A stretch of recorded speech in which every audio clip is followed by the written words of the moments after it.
All right, so today I wanted to do a review on the Bushnell TRS 25 red dots. They do come in a couple different models, I believe. They have the one with the riser, the one with no riser. Again, that's going to be up to you on which one you want to get. Personally, I don't think you really need the riser for most guns, but again, it is kind of a personal thing. Getting right into the red dot here. Scope caps, they are screw off. I'll just screw one off here. They come off pretty easy. Again, you are going to need a screwdriver or a coin or something to maneuver those. As far as the actual dot itself goes, it is actually pretty good. I'll turn it on here. Again, it does have 11 brightness settings. I find when you're out, normal areas, you don't really need super bright. Usually I put it on about 8 or 9, maybe 10 if it's super bright out. So it is something you're going to need to use. So let's see if we can get it here.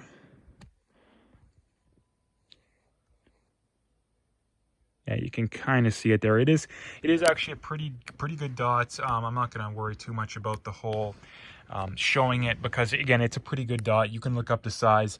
But again, Bushnell, the reason why these red dots are very popular is that they are a budget. I think they're about 150 to 200 Canadian, probably a little over 100 American. So they are a very budget red dot, and they're very popular for 22s and stuff like that, to where you're not going to be spending a ton of money on said optic. So again, as far as Bushnell goes, I did have an issue when I first got this. It was kind of because I was kind of an amateur. This was a while ago, and I kind of maxed out the elevation, and I sent it into them.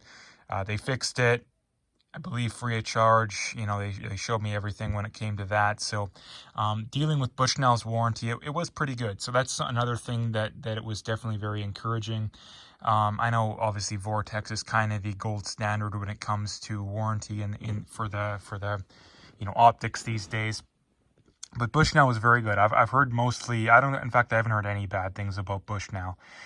So again, that's not something you need to be worried about. It has always held at 0. I never had any issues with that. I've literally taken it on and off a couple times before too, and it almost exactly held at 0. It was off very slightly, but that may just be because I mounted it slightly differently. So I wouldn't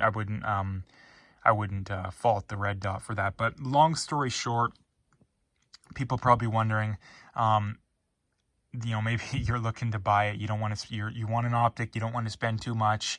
But can you get away with not spending a whole lot on an optic and get away with it basically? And if it's for a 22, I definitely believe you can, because again, you're not going to have a ton of recoil. That's not something you're going to have to worry about.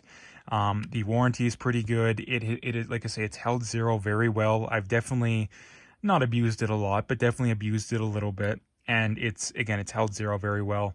As far as how accurate it is, again, part of that's going to be the gun, part of that's going to be the optic. But again, it is decent. It's definitely not the most accurate red dot I've seen. But the one thing I do like about it is that it is pretty small.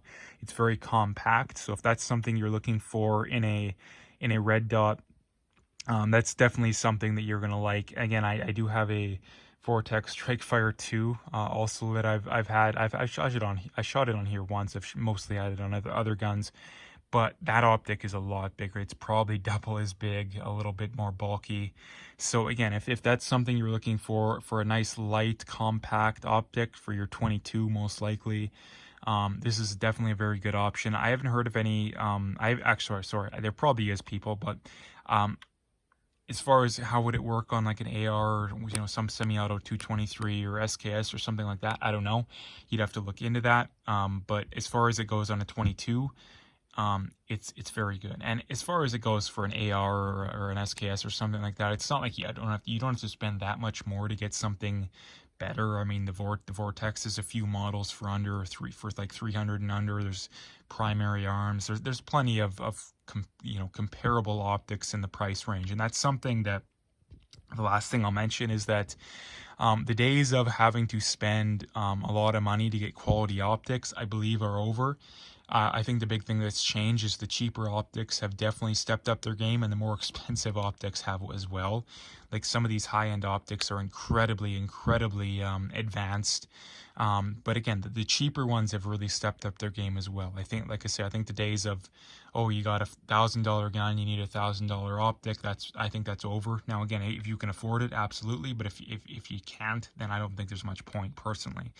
Now, again, it can depend on the kind of gun you have it on. But again, long story short, very good optic. I was very impressed. You know, when I first got it, I didn't think it would be this good. I thought it would be something that I would have to replace down the line, but it has held up very good so far. I've had it for about 5 years now, and again, it has held up very well. So anyway, that is the review for today. If you liked the video, make sure to hit that like and subscribe if you haven't already, and stay tuned for more.